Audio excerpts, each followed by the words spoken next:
Ada yang ada bawa motor. Gue nggak bisa ngomong kalau gitu Pak. Itu press and worshipnya buat minggu ketiga.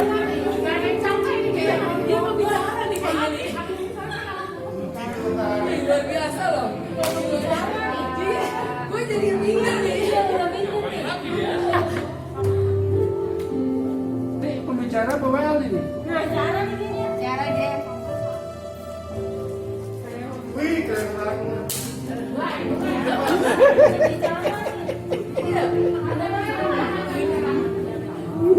Obet,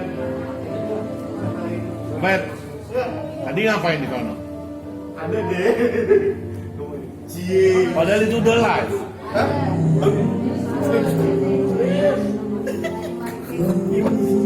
Kalau udah live udah tadi. Ngapain di sana?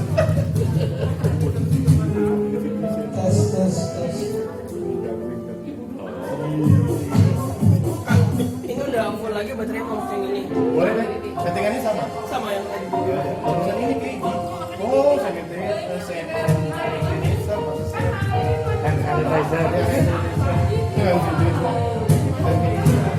Mana Mbak? Iya. Namun, kangen dengan keceriaanmu. Kenapa saya? Antar aja kan? Puji Tuhan. Antar kan gitu.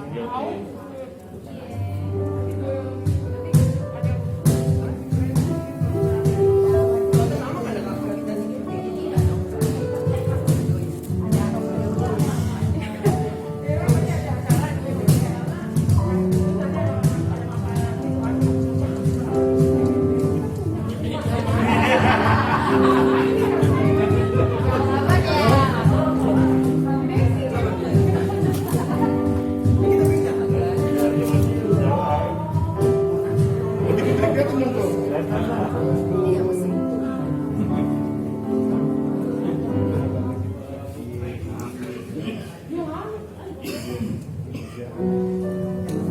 Apa ya?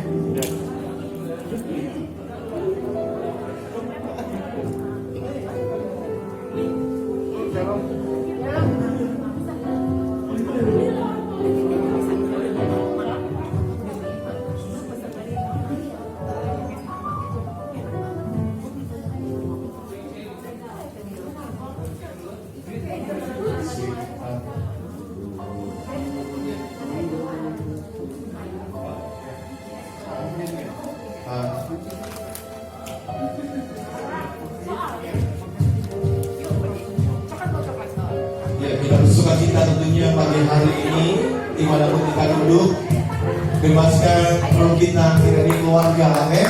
Kita beli, kita sama-sama mentinggikan Tuhan, bebaskan apresiasi saudara semua pagi ini di depan Tuhan tentunya. Kita mentinggikan Tuhan, kita mengagungkan Dia karena hari ini hari yang telah dijadikan Tuhan. Haleluya. Sampai tepuk tangan yuk.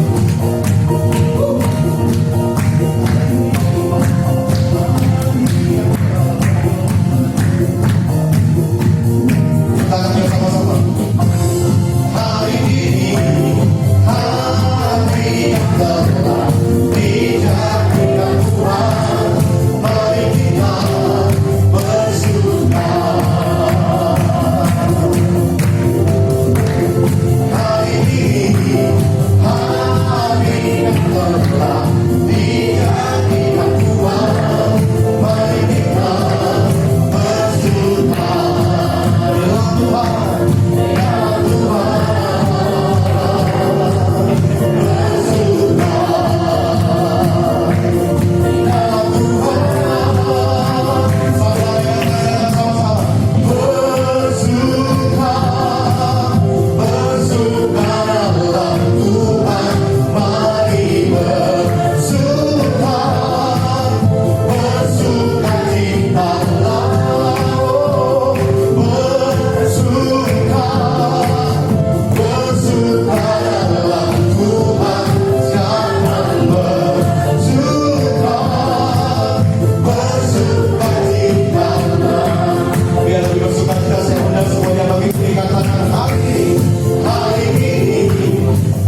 Mazmur berkata hanya dekat Allah saja aku tenang.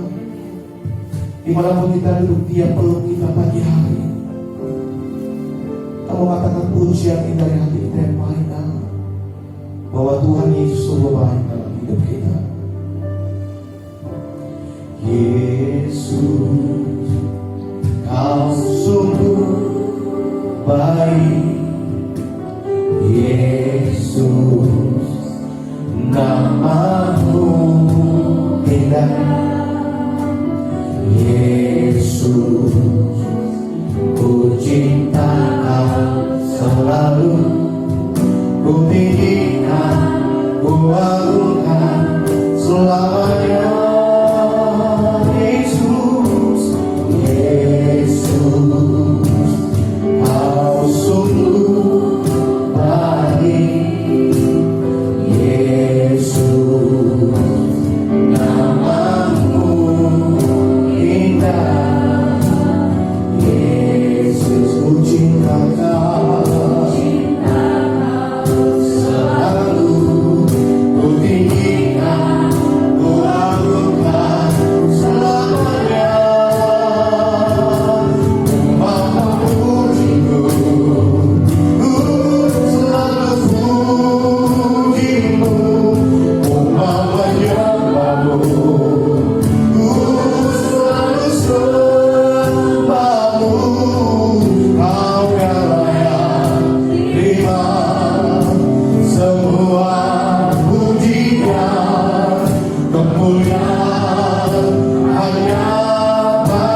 tiba semua pujian kemuliaan hanya bagi. Sambil berdiri sama-sama. Kau yang layak, kau yang layak, tiba semua pujian kemuliaan hanya bagimu. Sampai kami mengundang doa sama saya wajib. Kau yang layak, tiba semua pujian kemuliaan hanya bagi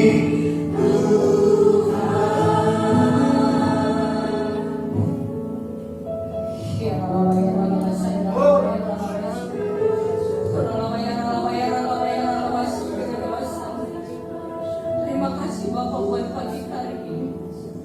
Engkau hadir di tempat ini Tuhan. Engkau yang layak disembah dan Engkau yang layak ditinggikan. Engkau Raja di atas segala raja. Engkau yang Tuhan yang disembah Abraham, disembah Yakub. Itu juga yang kami sembah Tuhan. Terima kasih buat kasih setiamu. Terima kasih buat kebaikanmu.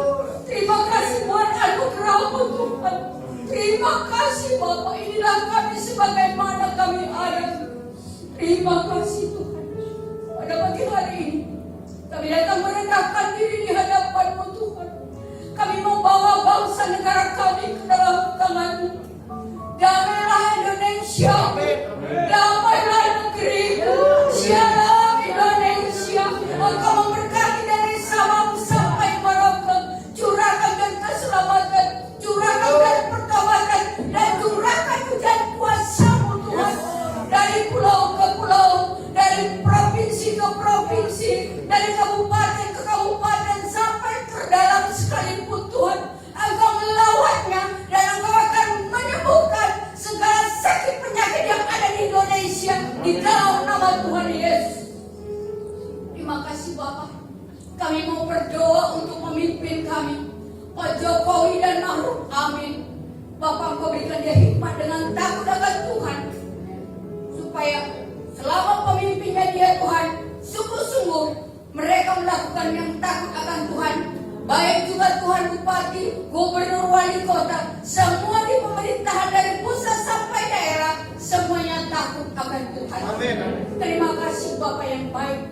Kami serahkan ini semua ke dalam tangan-Mu.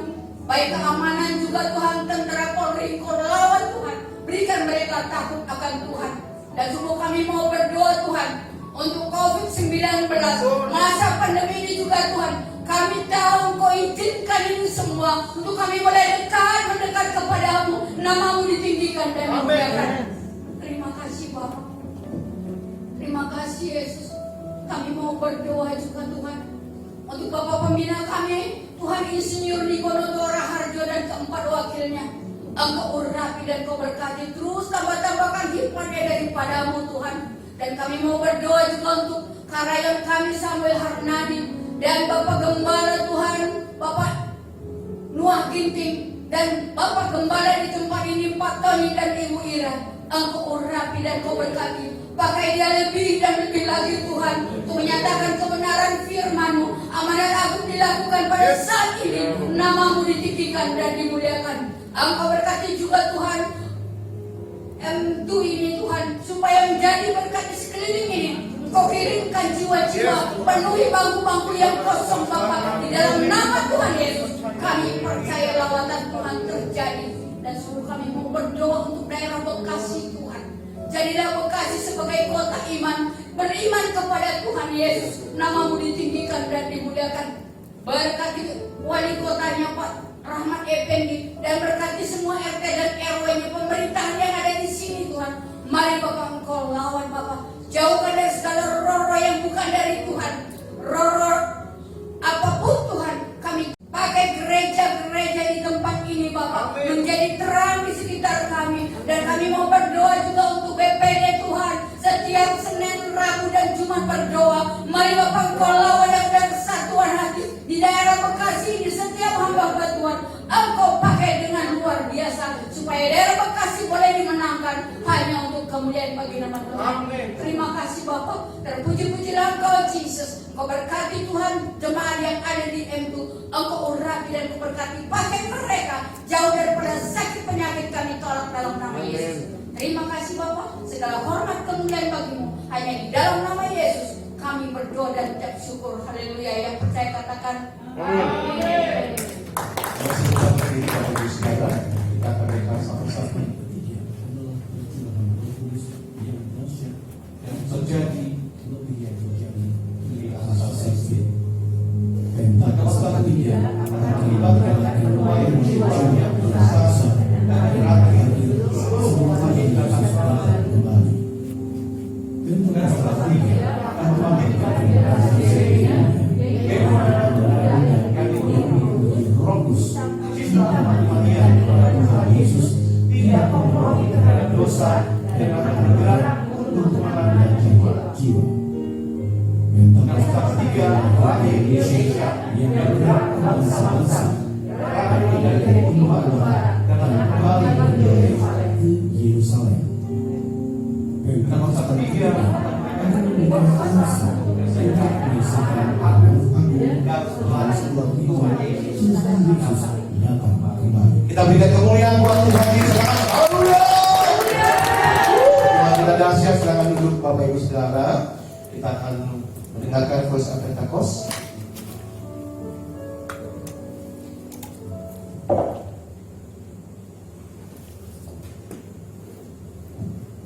Shalom saudara.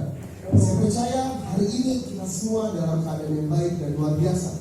Dalam edisi Voice of Pentecost kali ini, kita akan membahas berkat bagi orang yang menjaga integritas hidup. Kita seringkali mendengar bahwa banyak orang sukses dan pintar, tetapi sedikit yang mempunyai integritas. Di dalam Alkitab terjemahan NIV tercatat ada 22 kata integrity. Hal ini menunjukkan betapa pentingnya integritas di mata Tuhan. Lalu pertanyaannya adalah, mengapa orang percaya diminta untuk menjaga integritas? Orang-orang yang menjaga integritas, hidupnya akan mendapatkan keamanan, perlindungan, anak cucunya akan ikut bahagia, tuntunan, serta perkenanan dari Tuhan. Di dalam Efesus 4 ayat pertama mengisahkan bagaimana Paulus yang sedang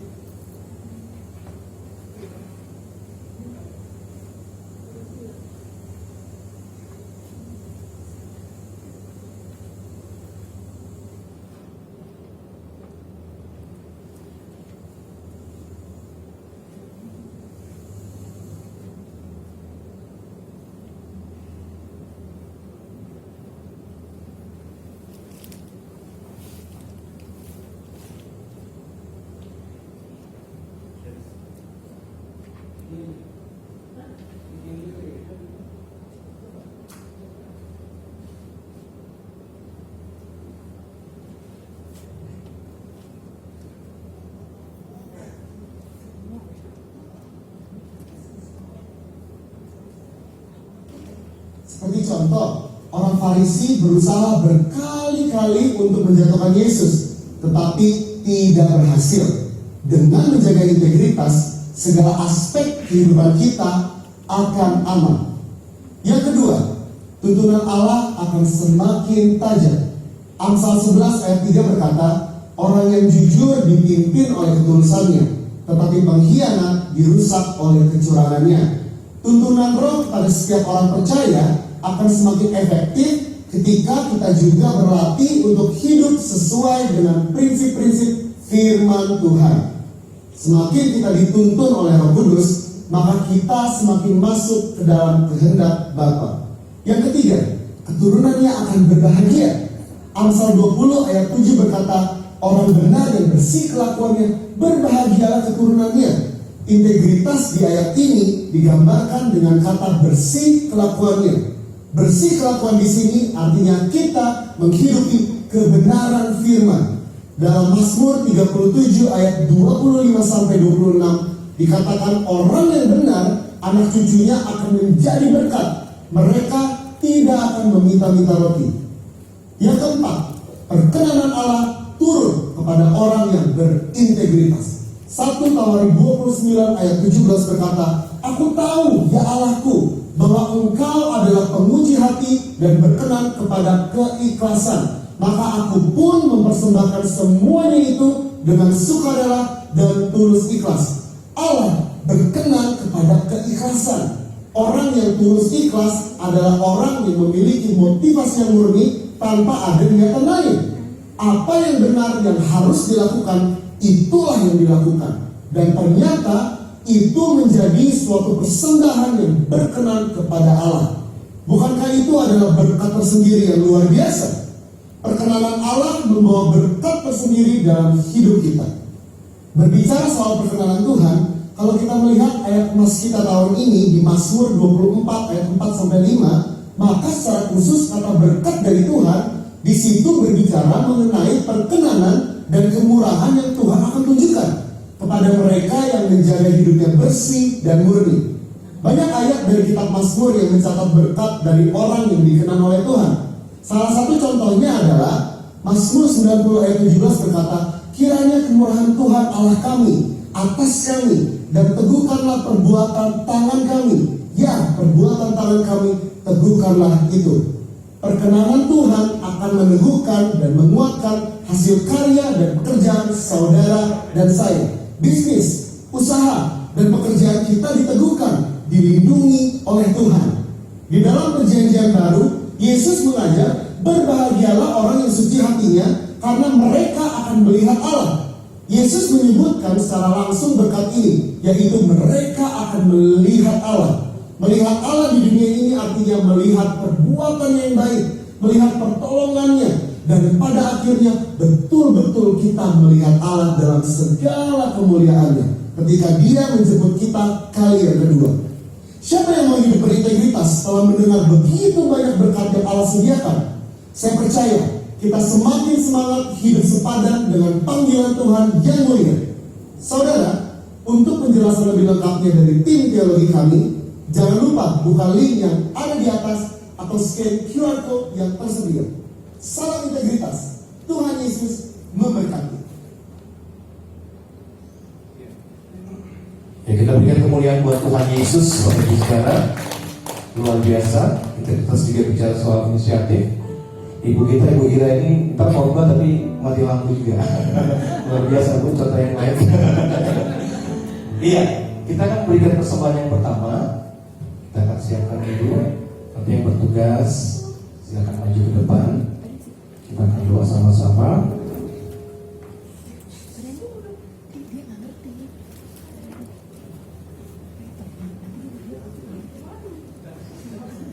Di depan semua, ya, silakan maju ke depan yang bertugas.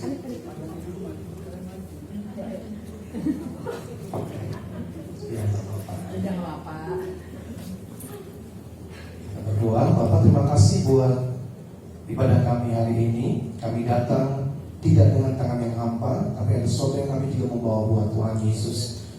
Karena apa yang kami bawa ini sesungguhnya asalnya daripada Engkau sendiri Tuhan, dan berkati setiap persembahan kami. Kami mau taat firman-Mu, lebih baik berkat memberi daripada menerima. Berkati setiap tangan-tangan yang memberi, berkati setiap tangan-tangan yang mengelolanya, begitu juga setiap tangan-tangan yang mengumpulkannya. Biar semuanya itu nama Tuhan dipermuliakan. Terima kasih Bapak. Kami siap memberi bagi Tuhan yang siap memberi, sama-sama katakan. Amin.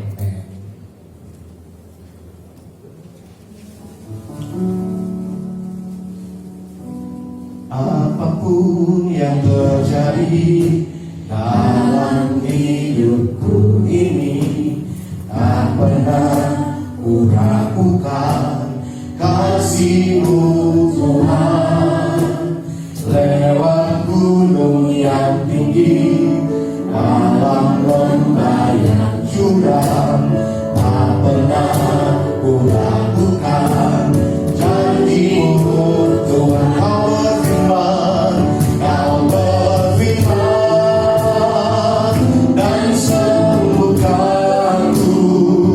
Kau bersabda dan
ada di rumah Tuhan.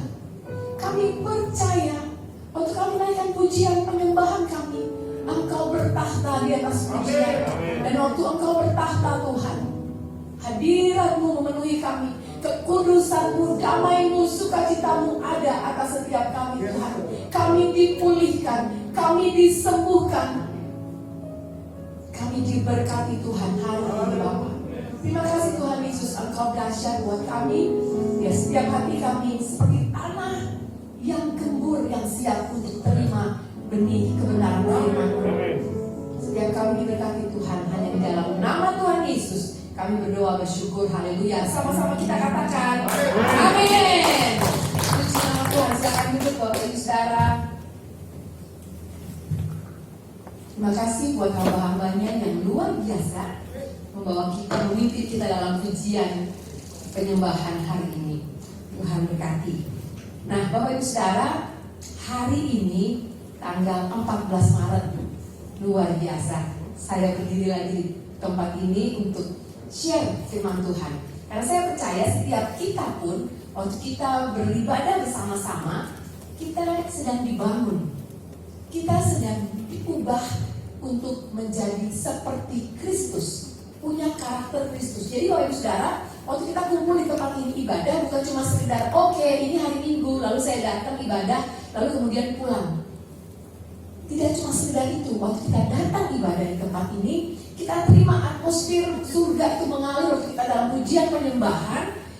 Dan percayalah, setiap kita pasti punya masalah, punya pergumulan, tapi dalam hadirat Tuhan kita akan mendapatkan damai, sukacita. Bahkan Tuhan kasih kita hikmat untuk jalan keluar apa yang harus kita lakukan, ya. Dan artinya gini, saya mau bilang Bapak Ibu Saudara, ibadah setiap hari Minggu itu menjadi sebuah kegairahan buat kita. Seperti kita mau ketemu pacar gitu. Wah, kalau orang dulu pacaran hari Sabtu kapan ya? Malam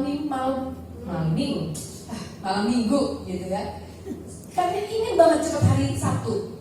Nah, saya juga ingin setiap kita jemaat M2 ya, M2 Church yang ada, M2 Family di tempat ini, biar setiap hari Minggu itu menjadi sebuah kegairahan buat kita untuk datang beribadah. Ya, oke.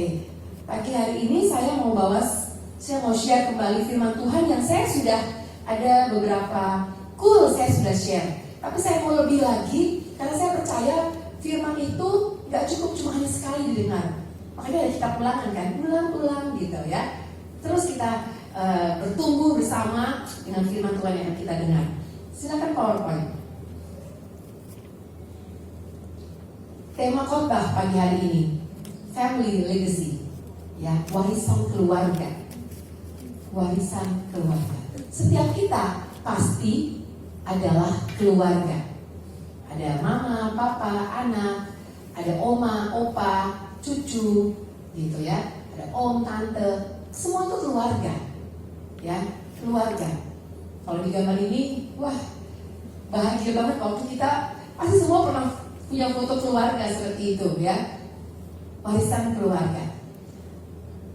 Mazmur 112 ayat 1 dan 2. Sama-sama kita baca ya. 1, 2, 3. Haleluya. Berbahagialah orang yang takut akan Tuhan, yang sangat suka kepada segala perintahnya. Anak cucunya akan perkasa di bumi, angkatan orang benar akan diberkati. Ya, waktu kita baca ayat ini, firman Tuhan bilang meneguhkan kita.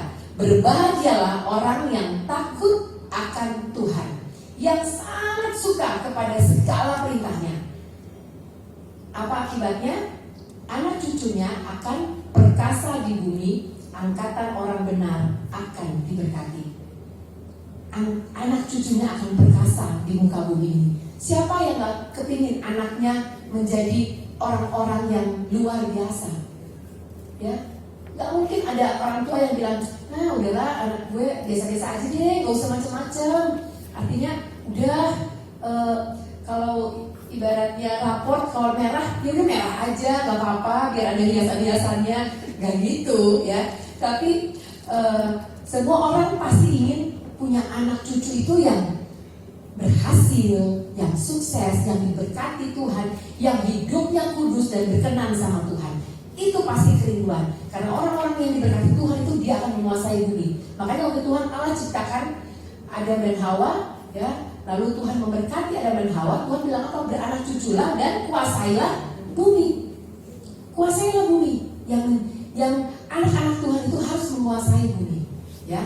Nah, anak cucu akan perkasa di bumi, angkatan orang benar akan diberkati. Saya mau lihat tangan-tangan orang benar yang diberkati Tuhan. Lambaikan tangan. Amin. Percaya Bapak Ibu Saudara, kita adalah orang benar yang diberkati Tuhan, ya. Nah, pagi hari ini saya mau berbicara tentang family legacy atau warisan keluarga. Ini sebenarnya ada dua topiknya, tapi topik yang pertama dulu hari ini saya membawa. Nanti the next saya akan bawa topik yang kedua. Topik pertama ini tentang luka emosi, ya, tentang luka emosi. Nah, apa itu luka emosi? Luka emosi itu waktu kita terluka, masalah. Terkadang orang nggak senyum sama kita aja, kita langsung, ih kok gitu ya dia kayaknya nggak suka deh sama gue nih, dia kayaknya marah nih. Padahal orang itu barangkali lagi sakit gigi, sehingga dia diem aja. Terus kita yang langsung baper. Ih, gue salah apa ya? Kenapa ya? Kok dia tumben nih gak senyum? Padahal orang itu memang lagi sakit gigi. Terus kita sendiri yang merasa kita sedang jadi terbawa perasaan. Nah, ada orang-orang seperti itu, bahkan jadi kita juga sering kali seperti itu. Waktu kita dicuekin orang, kita langsung kayaknya saya nggak dianggap nih, kayak saya nggak berarti nih, gitu. Padahal memang orang semua lagi sibuk di kantor, semuanya lagi sibuk dan kita duduk ada di tengah-tengah keramaian dan kayaknya seperti kita nggak diperhatiin orang. Nah, Bapak Ibu Saudara, itu penyebabnya karena masalah hati. Hatinya lagi ada yang tergores, yang terluka, dan tanpa dia sadari itu terbawa terus menjadi dia itu jadi selalu berpikir bahwa waktu dia terluka soal harga dirinya, sehingga dia waktu melihat ada orang yang gak senyum sama dia aja langsung dia merasa dia sedang diremehkan, dia sedang gak dianggap gitu, karena dia sedang terluka di harga dirinya. Dia barangkali dulu pernah terluka di situ. Nah, next PowerPoint. Kita sudah berkeluarga, ya, sering kali timbul masalah dan kemudian kita bilang gini, oh saya karena menikah sama suami saya, sama istri saya, jadinya begini nih, masalah terus ada, berantem terus, saling menyalahkan satu sama yang lain. Padahal sebenarnya masalah keluarga tidak terjadi dalam pernikahan, tapi jauh sebelum menikah. Karena kenapa? Dua orang yang menikah itu berbeda pola asuh, berbeda cara berpikir, berbeda kebiasaan, semuanya berbeda. Dan waktu dia disatukan, pasti tidak mudah. Tapi kalau sebelum menikah itu dia sudah tanda kutip, maka waktu dia masuk dalam pernikahan, suaminya barangkali modelnya, budayanya, kalau orang Batak itu, suami saya kan orang Batak, jadi saya gampang aja orang Batak ya. Nah, dari Sumatera Utara itu suaminya keras-keras, ya kan Bu Sila ya, keras-keras karena dulu katanya rumah di Sumatera Utara itu jauh-jauh, jadi kalau manggil tuh kenceng-kenceng, hei Ucok, di mana kau? Gitu ya, gitu. Aku di sini mak, gitu ya. Ya, saya udah pintar ya orang Batak ini. Padahal baru 21 tahun mau menikah nih. Nah, jadi waktu orang Batak itu kan suami keras-keras, kenceng-kenceng gitu ya. Pasti gak ada sih. Kalau pasti tuh orang Betawi itu juga gitu. Kalau ngomong sama istrinya, udah gue cinta sama lu. Nah, coba kayak marah-marah nih kalau ngomong aku cinta kepada kau gitu kan. Nah, jadi itu kan budaya-budaya atau memang karakternya modelnya begitu.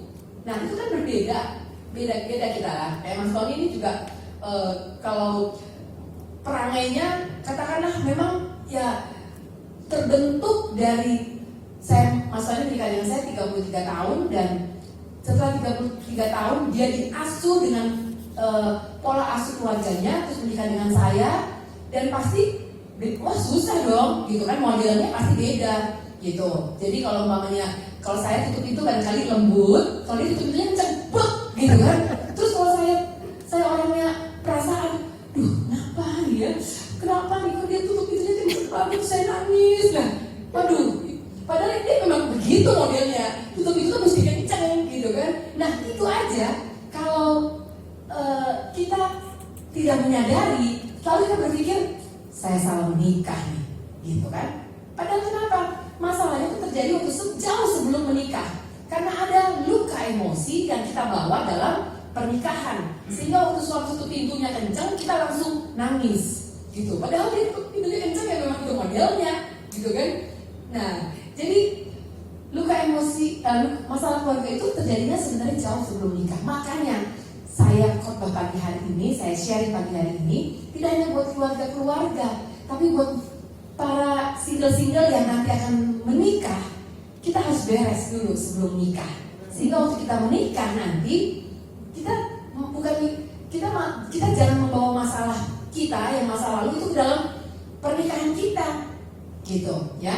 Nah, karena kenapa? Orang yang terluka akan cenderung melukai orang lain. Orang yang terluka akan cenderung melukai orang lain. Waktu dia terluka, di waktu masa kecilnya, masa remajanya, dan itu tidak sembuh, sampai dia besar, itu akan terus terbawa. Waktu dulu dia diperlakukan kasar oleh papanya, maka nanti sampai dia menikah pun dia akan berlaku kasar. Karena menurut dia, saya juga pernah dilukai oleh papa saya, jadi ya saya juga nggak apa-apa dong melukai istri saya, melukai anak-anak saya. Karena luka itu belum sembuh, orang yang terluka akan cenderung melukai orang lain, gitu ya. Nah, jadi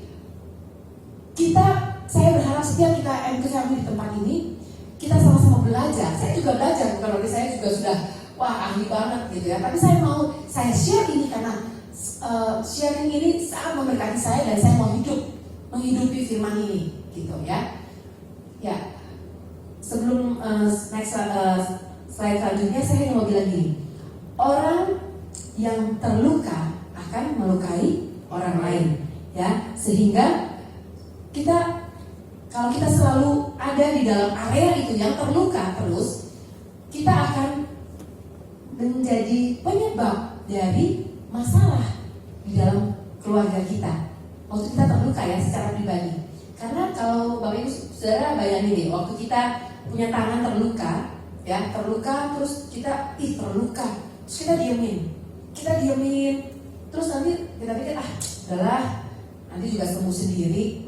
Ternyata karena udara kotor dan sebagainya, luka itu terinfeksi dan akhirnya tidak sembuh, malah akhirnya Bu Suraya nih, pasti kan perawat bedah ngerti banget, waktu luka itu tidak sembuh sampai ke dalamnya ya Bu, waduh atasnya kering, dalamnya bisa benanah gitu. Makanya luka itu harus sembuh, benar-benar sembuh sampai dasar-dasarnya gitu loh. Karena orang yang terluka itu waktu dia menganggap bahwa lukanya biasa aja, nggak sakit kok, biarin aja gitu. Sebenarnya dia sedang membiarkan kesakitan itu satu waktu akan mempengaruhi tubuhnya dia yang lain gitu. Kalau kaki cantengan aja kita biarin, lama-lama jalan susah, makan gak enak, bawaannya emosi, kesenggol dikit marah gitu kan. Padahal cuma gara-gara jempol yang cantengan. Coba bayangin gitu ya. Nah, Bapak Saudara nih, kalau di catatan saya nih ya, luka itu, kalau luka di badan itu kan bisa terlihat, kelihatan sakit, kalau dia mesti dirawat, lalu nanti kalau lukanya ada kotornya dibersihin gitu ya. Nah, kalau luka yang kelihatan di tubuh bisa terlihat, tapi gimana dengan luka di hati, luka di emosi, itu nggak bisa terlihat secara kasat mata, tapi itu bisa dirasakan dari perangainya, bisa dirasakan dari cara dia berbicara, dia melihat orang negatif terus gitu loh, karena dia terluka ya. Dan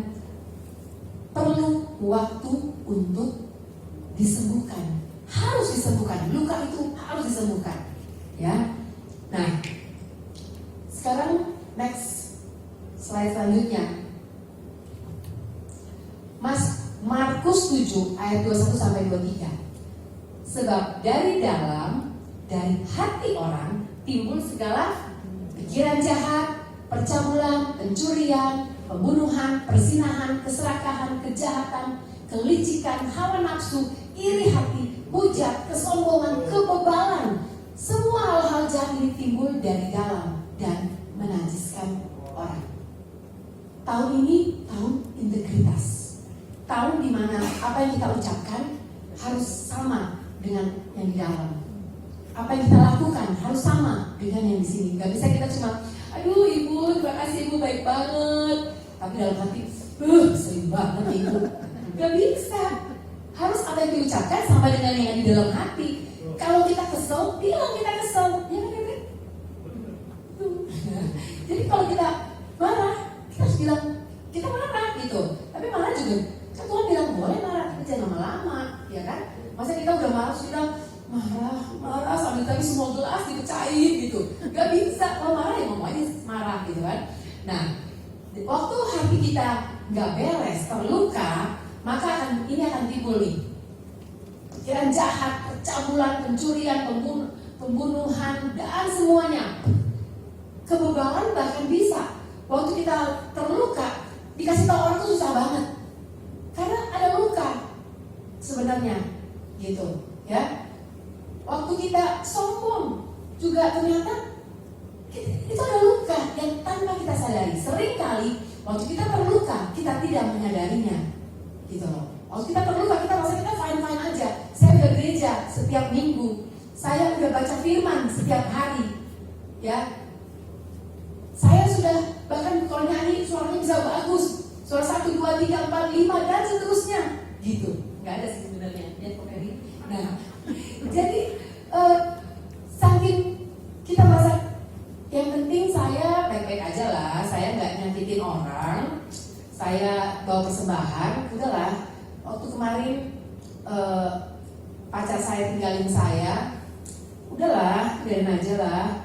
Udahlah-udahlah-nya di mulut, tapi ternyata itu sangat di dalam hati itu nggak bisa terima bahwa saya ditinggalin, padahal saya udah setia banget.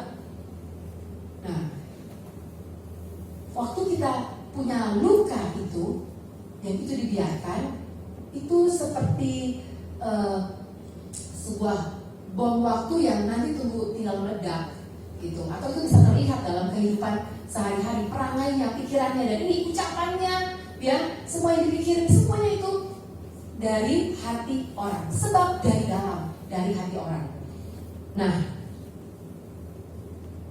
semua hal-hal jahat ini timbul dari dalam dan menajiskan orang. Next slide. Sumber luka, ya. Terkadang kita suka tidak menyadari bahwa kita terluka, ya. Kita tidak menyadari. Ada 3 sumber luka. Yang pertama, luka emosi aktif. Waktu kita sedang kecil, ini bicara waktu kita usia kecil ya, karena usia 1 sampai 3 tahun itu sebenarnya di situ anak-anak sangat rentan sekali untuk dia mengobservasi, dia melihat sekelilingnya, gitu ya. Dan itu akan sangat tertanam banget di dalam hatinya usia 1 sampai 3 tahun, ya. Waktu dia mengalami kekerasan, ya, perlakuan keras dari makanya, barangkali pernah tempelin dia, ya. Lalu dia mengalami pelecehan dengan bisa jadi ayah atau ibunya atau om atau tantenya, gitu ya, atau tetangganya, ya. Itu sangat-sangat melukai dia. Lalu penganiayaan verbal ini ucapan mulut, ya. Seringkali waktu kita masih kecil, kita bisa ingat, apalagi waktu sudah semakin remaja dan orang tua kita, barangkali orang tua yang memang sangat aktif sekali kalau berbicara, gitu ya, nggak pernah diem dan selalu ini salah, itu salah, dimarahin, wah pokoknya semuanya kita gitu salah, gitu ya. Lalu kalaupun salah cuma sekedar diomelin, ya oke lah. Tapi ini keluar omongan-omongan yang kasar, dasar anak nggak tahu diri, anak nyesel mama ngelahirin kamu. Nah, itu melukai. Ya, kan waktu orang tua marah sama kita, bisa jadi dia kan gak bisa kontrol emosinya, sehingga dia mengucapkan kata-kata yang sangat menyakitkan buat kita. Dan waktu kita terluka itu kita pikir, ya udahlah, karena mau model mama saya gitu, ya udahlah. Terus kalau kita bisa ngampunin itu oke. Tapi ya udahlah, nanti satu waktu kita ingat lagi, lalu kita, iya ya, memang saya itu sebenarnya nggak pantas ya untuk lahir ya. Saya tuh udah bikin mama saya tuh marah kayak gitu, sehingga dia bilang dia nyesel lahirin saya. Berarti untuk apa saya hidup? Untuk apa saya berbuat baik? Untuk apa saya berprestasi? Dia aja nyesel. Nah, itu luka yang belum sembuh. Waktu luka itu belum sembuh, sehingga itu bisa membuat pikirannya jadi, iya ya, saya untuk apa ya saya berprestasi? Saya sekolah dengan baik, punya nilai di kelas dengan baik, untuk apa? Toh mama saya nyesel lahirin saya. Itu contoh perkataan-perkataan penganiayaan secara verbal. Jadi ucapan-ucapan yang kita dengar, ya, yang diucapkan oleh orang itu amat sangat melukai kita. Ya. Itu mama, belum lagi kalau papa, barangkali papanya itu diem aja orangnya. Tapi waktu kita salah, mama terus yang marahin, terus papanya cuma diem, gak bisa bela kita, gak bisa, maksudnya ngajarin kita, hanya mama yang berperan dominan dan sebagainya. Itu semuanya mempengaruhi kehidupan tumbuh kembangnya kita. Dan waktu itu melukai hati kita, dan itu tidak dibereskan, itu akan berpengaruh dalam kehidupan kita, ya. Lalu incest secara emosi, ya. Jadi ini ada anak-anak yang saya baca lagi, ternyata ini bukan soal pelecehan, incestnya ini adalah orang tua yang sepertinya akrab sama anaknya, tapi waktu anak itu masih kecil, orang tua itu membagi bebannya dengan anaknya, menceritakan tentang keselnya dia, gitu ya. Dia tuh papa kamu, pulang malam terus. Tahu dia ada tuh sebenarnya cewek yang suka nelfon dia yang dibagi ke anaknya, dan anaknya terus dia bingung, dia mau belain siapa, gitu. Dia mau belain siapa, ya? Karena mamanya ngomong ke dia, lalu itu papanya yang diomongin oleh mamanya, dan papanya tuh gak benar. Terus dia mau belain siapa, ya? Nah itu melukai dia. Dia nggak tahu mesti belain siapa, gitu, ya. Next, luka yang kedua, luka emosi pasif, tanggung jawab berlebihan. Waktu kita usia SD barangkali kita diberi tanggung jawab karena anaknya banyak, jadi umur 28 tahun udah harus jagain anak adiknya yang baik, harus berperan sebagai mamanya untuk ngurusin adiknya, gitu ya. Nah, atau dia karena hidupnya mamanya susah sehingga dia harus ikut jualan, gitu. Padahal dia barangkali sedang senang banget untuk main dengan teman-temannya, main sepeda, main apa sekarang gitu ya, layang-layang barangkali. Tapi karena dulu dia nggak bisa kemana-mana, dia bantuin mamanya, sehingga ya dia mau komplain nggak bisa, itu orang tuanya. Tapi itu melukai banget di dalam hatinya, ya. Lalu harapan yang tidak terpenuhi, dia ingin mama papanya itu rukun-rukun aja, tapi yang dia lihat tiap hari berantem. Nah itu melukai dia, gitu ya. Dia ingin jalan-jalan bareng, tapi mamanya sibuk sana, papanya sibuk sana, cuma pulang kasih duit, beres, gitu. Sedangkan dia inginnya tuh kita pergi bareng, kita nonton di rumah bareng. Kalaupun memang gak ada uang, nonton TV bareng, atau sekedar minum minuman dingin pakai roti, gitu ya, bareng-bareng. Singkong goreng sama teh panas, gitu, bareng-bareng. Itu harapannya, tapi nggak pernah terwujud karena semuanya sibuk, ya. Lalu ada pesan negatif yang dia dengar, gitu ya, bahwa kamu itu dulu sebenarnya udah mau digugurin, gitu kan. Waduh, Nah, itu kan jadi dia merasa bahwa oh iya ya, saya dulu sebenarnya tidak diharapkan gitu ya. Lalu penekanan kemandirian, ini juga semuanya serba sendiri. Pokoknya dia menjadi anak yang sebenarnya ingin berbagi dengan barangkali dari orang tua, tapi saudara-saudaranya ya. Tapi yang memang kamu harus bisa mandiri, kamu itu bisa selesaiin, kamu itu bisa. Padahal usianya masih 5 tahun ke bawah. Jadi sebenarnya kita tidak menyadari loh waktu di usia pertumbuhan kita 1 sampai 3 ya, 3 sampai 5 tahun itu sangat-sangat mempengaruhi kehidupan emosi kita. Gitu ya. Pengabaian emosional. Jadi waktu kita anak itu seringkali saya dengar kalau orang tua yang didikannya cukup keras, anak cowok gak boleh nangis gitu. Padahal anaknya dia memang lagi sedih, mainannya dirampas sama teman. Kalau anak cowok gak boleh nangis, terus dia diem. Nah gimana? Dia sedih padahal mainannya lagi mau diambil, mainan diambil sama temannya, tapi pesan mamanya kamu gak boleh nangis ya, anak cowok gak boleh nangis. Nah gimana? Emosinya ditahan, dia nggak bisa gitu untuk mau ketawa atau dia mau nangis, semuanya itu dibatasi, ditekan gitu ya. Itu tanpa kita sadari membuat kita terluka. Yang berikutnya, luka emosi absorpsi ya, menyerap luka orang lain di sekitar kita. Nah, orang yang sekitar kita itu terluka, tapi akhirnya karena kita ada di area situ, akhirnya itu menjadi juga lukanya kita, gitu. Waktu kita lihat mama kita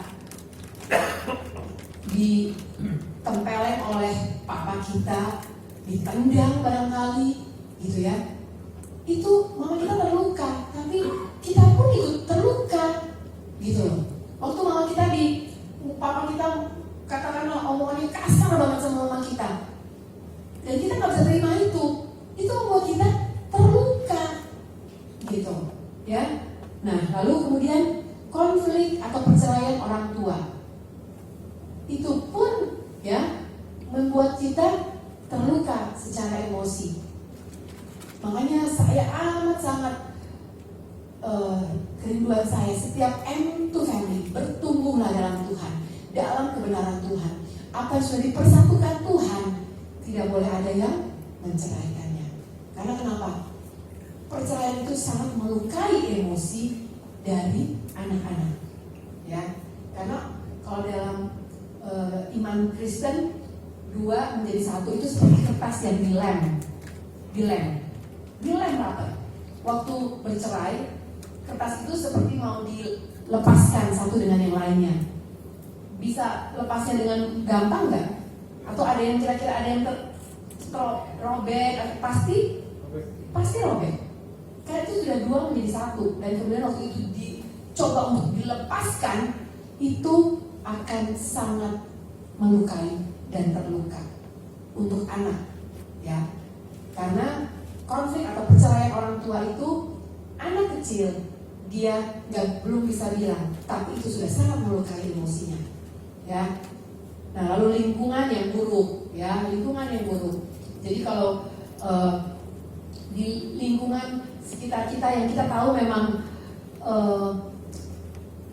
seringkali lingkungan itu nggak ngajarin untuk wah ini lagi sepi nih, yuk kita tuh ada spion nganggur tuh, kita nah terus dia ikut-ikutan gitu kan, dia ikutan, tapi dia sendiri sebenarnya nggak bisa terima itu gitu kan, tapi lama-kelamaan dengan pergaulan ya mau nggak mau jadi ikut gitu kan. Wah asik juga nih, rame-rame makan bareng karena dari hasil itu, dan itu kemudian lingkungan yang buruk itu kemudian nanti untuk kedepannya nanti pasti akan berpengaruh bagaimana dia itu bersikap, gitu loh.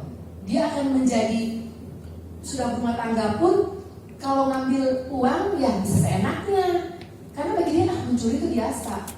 Mencuri itu ini kok, kan itu sebenarnya luka yang tidak segera diberesin dan itu dibiarkan, gitu. Mencuri itu emang udah begitu kok dari dulu dan itu udah oke aja, fine aja, nggak bisa, ya. Lalu ada trauma atau bencana. Ada orang yang waktu dia naik kendaraan, dia naik motor diboncengin, lalu jatuh kecelakaan, sehingga semenjak itu dia nggak berani lagi untuk belajar bawa motor tuh dia nggak berani. Karena itu ada trauma yang belum disembuhkan, gitu. Sehingga sebenarnya kan oke, orang bisa mengalami kegagalan kok, bisa mengalami kesalahan, tapi ayo belajar lagi, pasti bisa kok. Kalau kemarin kita gagal, pasti ke depan bisa. Itu kalau dia sembuh waktu dia alami kegagalan itu. Tapi waktu dia mengalami kegagalan, trauma dan bencana itu, dia nggak sembuh. Akhirnya dia nggak pernah mau untuk maju melangkah ke depan, untuk mencoba lagi sesuatu yang baru. Dia akan sangat takut karena ada trauma dan bencana yang melukai emosinya. Ya, nah, waktu luka-luka ini tanpa kita sadari ada di dalam kita, sehingga itu mempengaruhi perangai kita di dalam kehidupan berkeluarga. Ya, bisa itu anak, suami, istri, orang tua ke anak, anak ke orang tua. Waktu kita tidak menyadari itu, akhirnya kita saling melukai satu sama yang lain. Gitu. Kalau mama bisa maunya kencang, saya juga bisa lah. Kalau papa bisa hidup seenaknya, saya juga bisa. Karena dia nggak menghargai, dia tidak mengerti bahwa ya ada luka yang nggak sembuh sehingga dia memang ingin untuk melakukan itu sama seperti yang pernah melukai dia. Cara yang tidak sehat waktu kita mengalami luka, next. Yang pertama, kita menekan emosi, menyangkal, enggak kok saya baik-baik aja, main-main aja, ya. Kita sembunyikan, membentengi diri, meledak keluar, gitu ya. Nah, orang yang punya luka dan merasa bahwa jaim, ya, jaim banget. Saya harus jaga image. Saya nggak mau bilang bahwa saya sebenarnya butuh didoain. Saya butuh untuk dipulihkan, saya butuh untuk disembuhkan. Itu tidak sehat, Bapak Ibu Saudara. Bagi saya, bagi kedua saya, setiap kita ini, keterbukaan adalah awal pemulihan. Waktu saya butuh untuk didoain. Oh, dengan sukacita kita akan saling mendoakan. Barangkali nggak perlu saya, sesama jemaat kita bisa saling berbagi. Ayo doain saya dong Bu, gitu. Doain saya dong Pak, gitu. Ya. Waktu luka itu diabaikan, disangkal, disembunyikan, bahkan dibentengi seolah-olah semuanya oke-oke aja, ya. Lalu kemudian dia mengalihkan sehingga dia kecanduan. Karena dia nggak bisa keluarin emosinya, dia nggak bisa beresin itu, dia bisa larinya ke narkoba, ya. Dia bisa lari ke melukai dirinya. Karena orang yang terluka kan cenderung melukai orang lain. Waktu dia nggak bisa melukai orang lain, dia lukai dirinya. Makanya tangannya di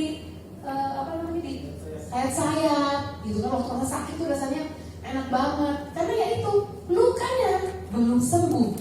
Dan dia ingin melukai, kalau ke orang lain, ya dirinya dia sendiri, gitu, ya. Nah sekarang, oke, bagaimana caranya supaya saya bisa pulih dan sembuh? Next, yang pertama, menyadari dan mengakui perlunya memulihkan luka emosi. Ya, kita harus menyadari dulu bahwa iya ya, kok saya hidupnya baper melulu. Orang ngomong begini sensitif. Orang sikapnya saya nggak disalamin karena memang kelewatan, sensitif, gitu. Saya WhatsApp, terus WhatsApp saya nggak dibales-bales, terus langsung sensitif, gitu, ya. Nah, itu kita harus menyadari dan mengakuinya. Lalu yang kedua, menelusuri dan menemukan penyebabnya. Ya, apa sih? Ya, pengalaman-pengalaman yang melukai itu apa? Oh iya, dulu saya pernah terluka waktu kecil. Saya pernah ditempeleng mama saya dan itu sampai hari ini saya nggak bisa lupa hal itu. gitu. Nah itu yang harus kita harus cari tahu. Oh iya ya, itu ternyata penyebabnya saya nggak bisa mengampuni mama saya, gitu. Karena dulu dia pernah tempelin saya, gitu ya. Lalu mengenali kebutuhan dan dampaknya. Kalau waktu kita tahu di situ kita terluka, ya, kita harus tahu bahwa oh iya ya, makanya waktu saya punya sakit hati sama mama saya, sehingga sekarang pun ke anak saya juga jadi bisa kasar, saya juga cenderung untuk menyakiti dia, gitu. Atau adik kakak, waktu kita terluka dengan mama kita malah bisa saling melukai dengan adik atau kakak kita, gitu, ya. Lalu yang berikutnya, langkah pemulihan, menyadari, mengakui, lalu kita menelusuri, menemukan penyebabnya. Yang ketiga, membersihkan emosi yang menumpuk dengan mengampuni, ya, mengampuni. Setiap kita punya tabung dalam hidup ini, tabung hati. Waktu hati kita itu menyimpan luka, ya, terluka oleh mama, terluka oleh papa, terluka oleh teman-teman, terluka oleh barangkali mantan pacar, terluka oleh pimpinan di kantor, terluka oleh tetangga sebelah rumah. Semuanya terluka itu seperti tabung sedang diisi, ya. Dan tabung itu harus dibersihkan. Tabung itu harus dikeluarin, dibersihkan. Caranya dengan mengampuni, ya, mengampuni untuk bersihkan tabung itu, ya. Di sini saya ada ceritanya. Tidak mengampuni adalah bentuk kesombongan yang menolak Allah dan mengundang setan masuk. Waktu kita nggak mau mengampuni, itu kita bentuk kesombongan kita. Dan Allah aja mengampuni kita, terus kita dengan sombongnya nggak mau mengampuni orang yang melukai kita, gitu, ya. Dan dari mana nih Bu bisa bilang begini? Next, Efesus 4 ayat 26-27. Apabila kamu menjadi marah, janganlah kamu berbuat dosa. Janganlah matahari terbenam sebelum padam amarahmu, dan janganlah beri kesempatan kepada iblis. Waktu kita biarkan marah kita berlarut-larut, kita pendam luka kita, nggak mau disembuhin, itu memang kita sedang memberikan kesempatan iblis untuk bekerja, gitu loh. Seperti yang tadi tuh, yang bisa macam-macam kan. Kalau orang yang hatinya terluka itu dari dalam tuh timbul macam-macam, bebalan, pencabulan, kenajisan dan sebagainya, ya. Jadi jangan kita biarkan iblis menguasai hati kita dengan bilang, ngapain kamu ampunin, gak usah. Itu memang maunya iblis supaya kita gak mengampuni. Tapi Tuhan bilang apa? Bahwa waktu kita marah, oke, boleh marah, tapi jangan sampai berbuat dosa. Jangan ada ucapan-ucapan keluar waktu kita marah, gitu. Makanya saya selalu pesen sama suami saya, sama anak saya, waktu lagi emosi jangan ambil keputusan apa-apa. Karena orang waktu dalam kondisi emosi itu berpikirnya sedang tidak stabil, jangan ambil keputusan apa-apa waktu sedang emosi, gitu. Karena itu kesempatannya iblis kan, marah, oh ya, biarin marah aja terus. Nah, itu sedang memang keluarga supaya hancur, itu memang tujuannya, gitu ya. Nah, next, langkah untuk pemulihan, mengenali area sensitif kita, tombol pemicunya, gitu ya. Jadi kalau memang kita tahu bahwa kalau kita terluka di area itu, ya, kita nggak bisa didengerin orang tuh yang ngomongnya belak-belakan, atau kan ada orang yang memang ya modelnya gitu, bukannya dia memang kasar, ya memang begitulah modelnya. Ya udah, berteman boleh, tapi jangan bergaul dengan dia, gitu. Kalau kita bergaul dengan orang yang memang ngomongnya itu nyablak, gitu ya, kasar, nanti kita akan berluka lagi di situ, gitu. Karena kita tahu, oh saya itu memang nggak bisa, karena barangkali dia dibesarkan dengan model keluarga yang lemah lembut, yang kalau ngomong itu pelan, yang kalau bicara itu juga saya ada masalah nih sama kamu, saya mau ngomong dong gitu. Nah tapi ada orang yang gue kesel banget sama lu nih. Nah kalau itu nggak bisa hidup dengan bergaul dengan orang seperti itu ya, dan kita tahu itulah pemicu kalau kita bisa terluka, ya jangan gitu. Tapi tetap berhubungan, tapi jangan terlalu dekat, ya. Nah, kemudian mengelolanya. Masalah setelah Bapak Ibu Saudara dengarkan sharing saya pagi hari ini, bukan berarti terus semuanya akan baik-baik aja. Oh, langsung semuanya berjalan dengan oke, saya mau minta ampun Tuhan, saya mengampuni si A, si B, si C, tapi saya nggak mau ya Tuhan, saya ada lagi ketemu orang-orang yang seperti itu. Gak bisa, tetap ada orang-orang yang seperti itu ada, tapi karena kita sudah tahu, kita yang bisa mengelola, gitu. Waktu orang itu dia sepertinya cuek aja, oh iya, memang pasti dia lagi sibuk banget tuh, banyak pikiran pasti dia, sehingga kita lewat dari salamin. Terus nggak apa-apa pas ketemu, tadi lu kenapa gue nggak disalamin? Nah, kan itu lebih enak daripada kenapa dia nggak salamin ya? Pasti nih. Nah, kita sendiri itu ciri-ciri karena orang yang masih terluka. Tapi kalau orang-orang yang sudah pulih, ya keluar dari tempat ini dan sudah pulih, ada orang yang cuek sama kita, telepon kita nggak diangkat-angkat, dan kita pasti dia lagi sibuk, pasti dia lagi nggak punya pulsa untuk telepon balik. Itu aja udah. Kan jadinya hidup ini udah senang, jangan bikin susah, ya kan? Nah, jadi kita harus kelola semua masalah rumah tangga. Saya sama suami saya Mei ini 21 tahun, bukan berarti tanpa masalah, ya. Hamba Tuhan siapa Tuhan, masalah siapa takut, gitu kan? Artinya masalah boleh ada, tapi kita mengelolanya dengan baik. Karena kenapa? Dengan adanya masalah, ini perbedaan loh. Kami berdua ini perbedaan, ya, berbeda banget semuanya, pasti berbeda, gitu. Tapi kan Tuhan juga bilang, memang orang yang menikah itu memang seperti sepatu, gitu kan, saling melengkapi kiri dan kanan. Kalau kiri terus gimana coba jalannya? Kan ini bisa, ini nggak kembali. Atau kanan terus gimana? Gak bisa maju kita. Ya saling melengkapi. Yang satu barangkali dibesarkan dalam keluarga yang boros banget. Yang satu dalam keluarga yang perhitungan banget, gitu kan? Nah, itu aja kalau tidak dikelola dengan baik, bisa jadi masalah loh, gitu. Nah, makanya waktu kita menikah, kita harus mengelola. Ya, masalah boleh ada. Kalau istilahnya gini loh, contoh kecil aja. Kami itu satu keluarga ini boleh dibilang keluarga yang kalau kata suami saya, Ma, lu sama gue itu sama-sama royal, gitu ya.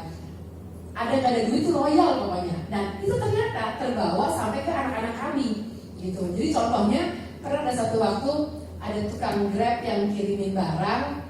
Terus kita memang lagi nggak punya duit, gitu ya. Karena kita selalu setiap tukang Grab ke yang nganterin paket apapun pasti kita kasih tip. Dan ternyata pada saat itu kita memang sedang tidak ada untuk tip, gitu. Masa kasih tip 1.000 atau 2.000 gitu ya. Tiba-tiba karena kita nggak kasih tip, anak saya si keriting ini yang LCD, Mama, kenapa sih nggak kasih, gitu kan? Nah, jadi dia bisa marah karena dia merasa bahwa ya ampun, kasih tip aja Ma, itu kan emang gak bisa. Nanti kan kapan nih ketemu lagi sama orangnya? Duh, yaudah Jo, kamu coba cari nomor teleponnya, nanti Mama bilang tuh mau gimana mau transfer tip, gitu kan. Jadi ya gitu, artinya karena kehidupan kita itu memang sudah modelnya, anak itu memang melihat bagaimana orang tuanya, gitu. Jadi bagi Bapak Ibu yang kalau punya anak-anak kecil, sini Pak Dani ya, Geo bertumbuh. Nah, itu masa itu, ya itu tanamkan nilai-nilai, ya tanamkan nilai-nilai firman Tuhan, dan kita lah menjadi orang tua yang teladan bagi anak, karena dia akan terus mengingat bagaimana dia melihat orang tuanya, dia melihat mama papanya, dan itu akan terus terbawa sampai nanti dia besar. Gitu. Saya selalu ingat mama saya, kalau saya bilang kalau kamu berantem itu di kamar. supaya anak-anak itu tidak lihat. Karena kenapa? Waktu anak melihat orang tua itu ribut, itu anak melukai mereka. Jadi kalau marahnya bisik-bisik, bisa kan? Dikelola dengan baik, gitu ya. Makanya sambil bisik-bisik. Oh nggak bisa ya? Nggak bisa ya? Oke. Tapi ya dikelola dengan baik. Tutup pintu, pasang dulu peredam suara di dalam kamar itu, baru kita berantem gitu ya. Nah artinya dikelola dengan baik ya. Jadi waktu ada hati yang rasanya nggak nyaman nih, kelola dengan baik apa? Ingat aja firman Tuhan. Oh iya ya, bahwa kita harus mengampuni, kita harus punya karakter Kristus. Karakter Kristus itu apa? Mengasihi, mengasihi musuh, tampar pipi kiri kasih pipi kanan. Jadi kalau saya teleponnya nggak dibalas-balas, ya udah, jangan kita lalu balas lagi untuk marah-marah dan sebagainya. Mengelola itu harus dikelola dengan baik ya. Lalu kemudian disiplin rohani, terus berusaha dan bertumbuh. Kita harus bertumbuh. Waktu kita beribadah kepada Tuhan dan kita nggak bertumbuh, berarti ada yang salah. Harus bertumbuh. Waktu kita beribadah, kita datang sama Tuhan, kita puji nyembah Tuhan, harus ada pertumbuhan. Harus ada pertumbuhan. Ibaratnya waktu anak kecil dikasih susu, dikasih makanan, dia harus bertumbuh dong, harus tambah besar. Tapi waktu kita kasih makanan terus dan kemudian dia tidak bertumbuh, dia nggak bisa ngomong, dia diem aja, berarti ada yang salah. Gitu. Jadi Bapak Ibu Saudara, waktu kita datang beribadah, kita dengar firman Tuhan ya, seperti air yang menyegarkan firman Tuhan itu, kita harus bertumbuh ya. Next, harus ada pertumbuhan di dalam kita. Amsal 4 ayat 23 bilang, jagalah hatimu dengan segala kewaspadaan, karena dari situlah terpancar kehidupan. Jaga hati ya. Bapak Saudara, saya mau pesan buat kita. Setiap kita punya hati ya, setiap kita punya hati. Dan bagaimana kita mengelola hati kita itu akan terpancar keluar. Waktu hati kita jaga dengan baik, dia pasti akan memancarkan kehidupan. Orang yang ketemu kita itu akan seneng banget. Orang yang ketemu kita itu akan, kapan sih gue ketemu lu lagi? Gue kepengen ngobrol, gue kepengen bareng, gue kepengen hangout bareng. Karena seneng. Waktu setiap ketemu kita itu, kita ngomongnya selalu positif, selalu bisa kasih semangat, selalu bisa berbagi hal-hal yang baik dengan orang itu, bukan malah menjulitin orang dulu gitu ya. Karena dari situ terpancar kehidupan dari hati kita ya. Nah saya percaya setiap kita pagi hari ini, waktu kita sudah dengar ulasan yang boleh dibilang panjang ini, hanya satu yang saya inginkan, bahwa kita menjaga hati kita, karena dari situ terpancar kehidupan, dan berkat Tuhan itu akan terpancar. Di slide yang pertama, Jo, Mazmur 112 ayat 1 dan 2. Berbahagia, haleluya, berbahagialah orang yang takut akan Tuhan, yang sangat suka kepada segala perintahnya. Perintah Tuhan bilang apa? Jagalah hatimu dengan segala kewaspadaan, karena dari situ terpancar kehidupan, maka anak cucunya akan perkasa di bumi, angkatan orang benar akan diberkati. Setiap kita yang menjadi orang benar pasti diberkati. Itu janji firman Tuhan. Tapi kalau ada yang masih, setelah kita dengar pagi hari ini, dan ada yang ya Tuhan, ada yang gak beres. Dulu suami saya pernah buat begini, dulu istri saya pernah begini. Itu masa lalu yang harusnya kita beresin. Jangan itu masa lalu dibawa terus kemana-mana kita pergi. Jangan kita bawa masa lalu itu. Biarkan masa lalu itu kita, yang sudah lalu itu kita bereskan. Saya mau mengampuni. Saya mau mengampuni. Semua yang melukai emosi saya mau mengampuni. Dan ingat, kita akan menjadi orang-orang benar yang diberkati, karena kita melakukan firman Tuhan itu, dan kita berjalan dalam kebenaran itu, dan kita akan diberkati. Ya, Kita tundukkan kepala sambil kita angkat pujian. Bapa, sentuh hatiku.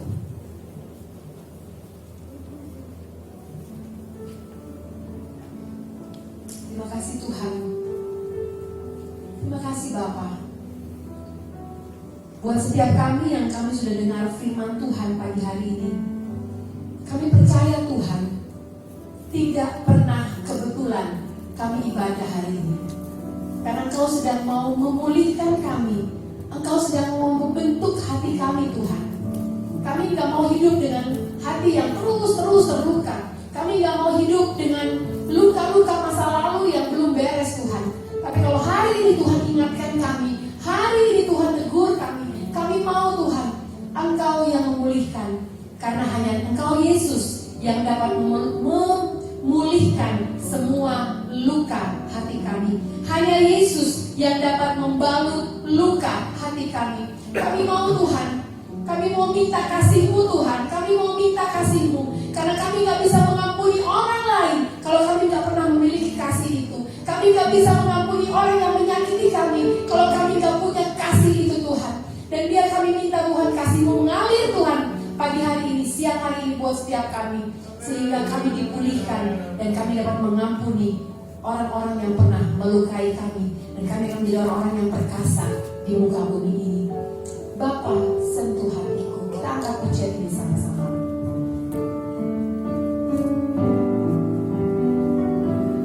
Bapa,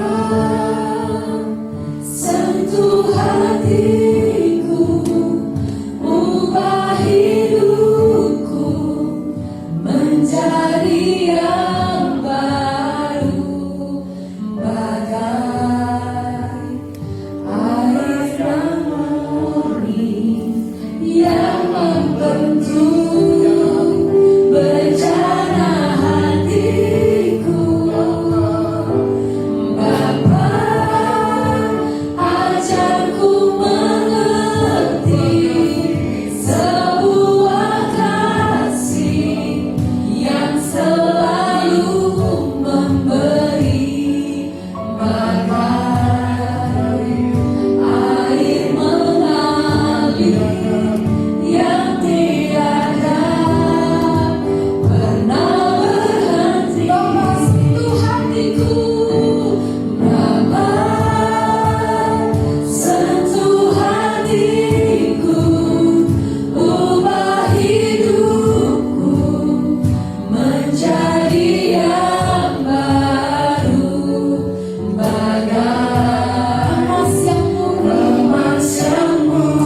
kasih Bapa yang membalut luka setiap kami. Kasih Bapa yang mengampuni setiap dosa-dosa kami. Itu yang membuat kami menjadi berharga. Itu yang membuat kami menjadi berharga Tuhan. Kami gak akan lagi terluka Tuhan, karena kami tahu ada hati yang baru yang Tuhan kasih buat kami. Dan kami mau menjaga hati kami dengan segala kewaspadaan. Karena kami percaya kami mau Tuhan, Engkau jadikan kami berkat, saluran berkat lewat hidup kami. Setiap orang akan melihat Kristus, akan terpancar kehidupan melalui hidup setiap kami. Dalam nama Tuhan Yesus kami berdoa, kami bersyukur. Haleluya, amin.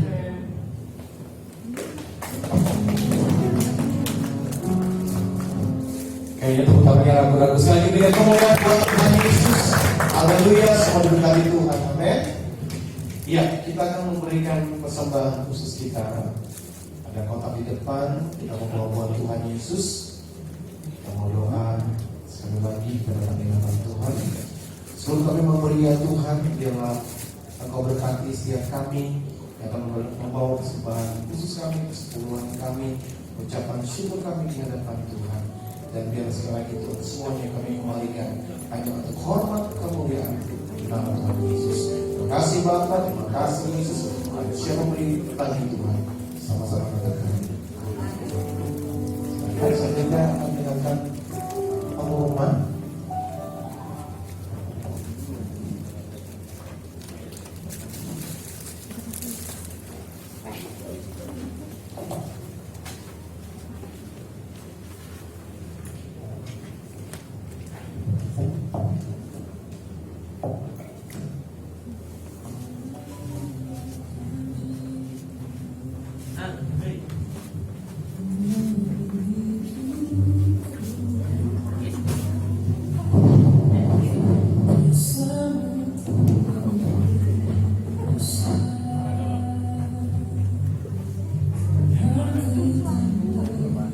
Shalom saudara.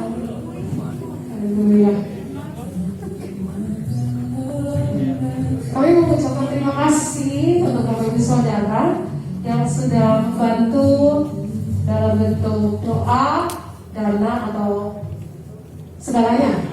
Kemarin hari Sabtu kemarin ini adalah video di mana kita sudah melakukan aksi sosial di daerah Gunung Batu 3, Jonggol.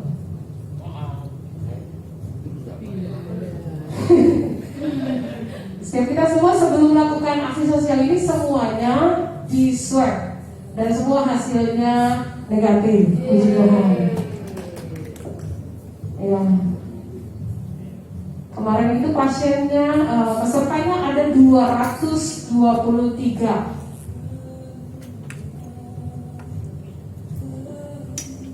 Dan begitu banyak rata-rata penyakitnya di sana itu gatel, lalu sakit mata, pegel-pegel, kram, kesemutan. Karena rata-rata di sana itu mereka bekerja di ladang. Jadi penyakitnya rata-rata semuanya kayak itu aja.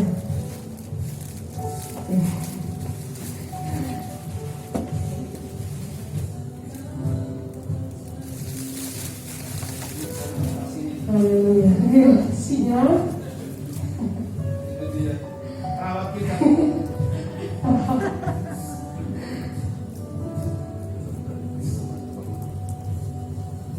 Ya, ini kalau kata dokter ini tukang obat. Tukang obat belum dapat roti. Jadi tukang obat. Nah, ini para pasiennya. Ini pemabah kita yang tadi. Nah, kita adakan aksi sosial ini di sekolah.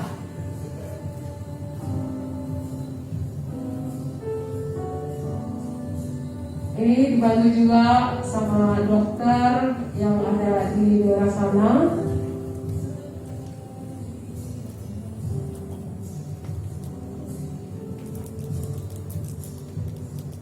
Ini dokter dari sana, dari Jonggol, Punya 1, 2, 3. Ini juga orang jonggol.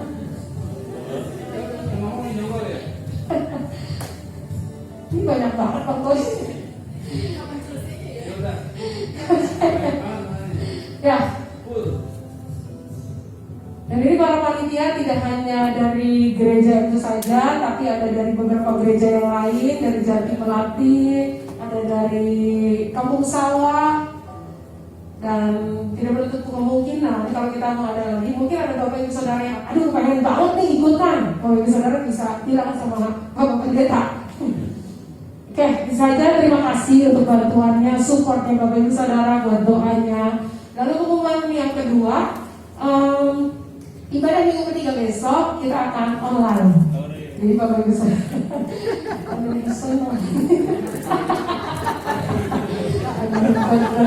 ini dia bahagia karena nggak harus bangun pagi nih. Waktu dia hore.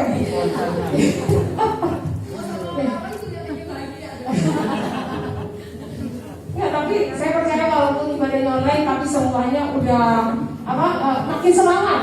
Pasti pagi-pagi udah mandi, rapi, bersih, wangi, terus langsung nonton online ibadahnya. Amin. Ya. Sama kulnya Ibu Ira hari Kamis. Berarti yang ibu-ibu deh kayaknya. Kulnya ibu-ibu. Nanti untuk kemarin kan ibu-ibu. Kuliah ibu kan kemarin nggak ada. Oh gitu. Karena libur. Oh jadi rumah Tante Poni. Iya. Ini mohon maaf nih, aku bilang itu lanjut lagi baca buku. Oh iya, pokoknya nanti ya. Nanti untuk waktu dan tempatnya bakalan diumumin lagi, bakalan diinfoin lagi selanjutnya. Ya, itu aja bapak ibu saudara. Lalu ada tambahan pengumuman? Iya, Bapak Ibu kasih dalam Tuhan, M2 Family yang luar biasa. Tambahan pengumuman, M2 Family punya kerinduan lagi. Ketika kemarin tahun lalu di bulan puasa kita punya kegiatan sampai 4 kali bikin bagi makanan nasi kotak ke pemulung-pemulung. Jadi setiap sore kita keluar kasih makanan ke pemulung-pemulung. Saya drop di Bapak Dani berapa kali itu, bagiin ke lingkungan. Jadi kita mau peduli, ya. Jadi di bulan April begitu puasa, coba kita akan atur, kita coba bisa buat untuk setiap minggu minimal kita bisa buat. Ya, kita bikin nasi kotak, bagikan ke orang-orang yang memerlukan bantuannya. Amin. Kita juga tidak menutup kemungkinan agenda seperti tadi ini di bulan Agustus itu kita ada rencana di Indramayu. Jadi kalau Bapak Ibu yang mau rindu, mau ikut atau bisa mengumpulkan, masa nggak bisa ikut, saya donasi aja, silakan. Kita juga mengumpulkan pakaian layak pakai untuk kita bisa sumbangkan ke sana. Kemarin kita bisa sumbangkan pakaian layak pakai 6 karung, dibagi buat masyarakat sekitar sana, yang dipakai bisa buat, ada yang bisa buat sekolah, ada yang bisa buat segala macam, ada juga bisa pakai buat mereka bertani. Ya, buat ke gereja, ya berdoa. Kalau kita punya waktu bisa bangun gereja sana, kita buat gereja. Karena daerah itu memang sungguh-sungguh daerah hijau. Ya, tapi puji Tuhan kita bisa masuk dengan pakai bendera SC 234 ya, kemarin.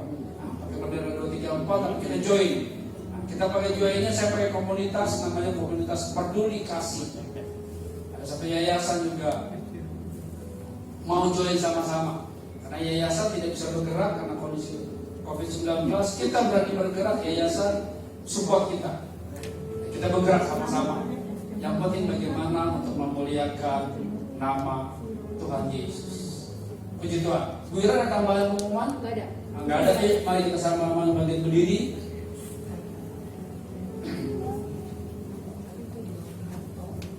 Kami berterima kasih Tuhan Yesus. Kami bersyukur, kami beribadah, kami boleh memuji menyembah dalam roh dan kebenaran.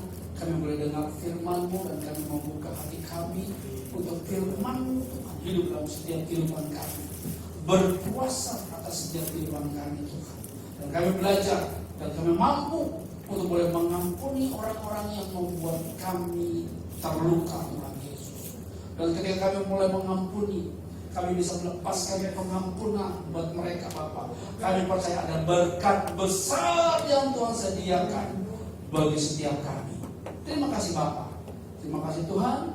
Sebentar kami akan tinggalkan tempat ini, kami akan pulang ke rumah kami masing-masing, dan kami akan terima berkat. Mari M2 family yang dikasihi Tuhan dan dicintai Tuhan, angkat tanganmu dan buka hatimu. Pulanglah dan terimalah berkat yang berlimpah-limpah dari Allah Bapa, melalui Anak yang tunggal Yesus Kristus, serta persekutuan yang mari dengan Roh Kudus menyertai Bapak, Ibu, Saudara dan saya dari siang hari ini sampai Maranatha. Yesus datang kedua kali, bahkan menjemput kita semua di awan-awan yang permai, dan akan memerintah bersama-sama dengan Dia untuk selama-lamanya. Yang percaya dan diberkati katakan sama-sama amin. Selamat hari Minggu, Tuhan Yesus memberkati. Yang akan bertugas sesudah ini jangan pulang dulu, karena kita akan syuting untuk praise and worship di minggu yang ketiga. Tuhan berkati. Jangan lupa sebelum pulang kita foto bersama dulu di depan.